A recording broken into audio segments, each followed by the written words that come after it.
ஒன்றுமே இல்லாத ஒரு தண்ணீரை ஆண்டவர் திராட்சரசமாய் மாற்றினார். காரணம் என்னன்னா, மரியாள் முறையிட்டார்கள்.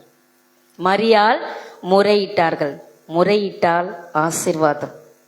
நம்முடைய குறைகளை ஆண்டவரிடத்துல நாம சொல்லும் பொழுது நாம் என்ன பண்ணலாம்? ஆசீர்வாதத்தை பெற்றுக்கொள்ளலாம். அவங்க தன்னுடைய குடும்பத்தை மட்டும் பார்க்கல மரியாள். அவர்களுக்கு தேவை என்னவோ அது மட்டும் பார்க்கல, அடுத்தவங்க குடும்பத்துல இருக்கிற தேவை, குறைகளை, அவங்களுக்கு என்ன தேவை என்பதை அறிந்து இப்ப இயேசுவினிடத்தில் போய் முறையிட்டார்கள். முறையிட்டது நிமித்தமாய் அந்த குடும்பத்துக்கு ஆசீர்வாதம் வந்தது. நாமும் கூட நம்முடைய குடும்பத்தில் அநேக தேவைகள் இருக்கும்.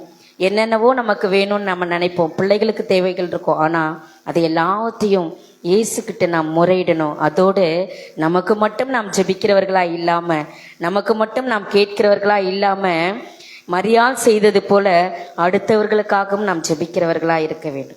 அடுத்தவர்களுடைய குடும்பத்துக்காகவும் அடுத்தவர்களுடைய தேவைகளுக்காகவும் ஆண்டவரிடத்தில் நாம் முறையிட இருக்கிறவர்களா இருக்க வேண்டும்.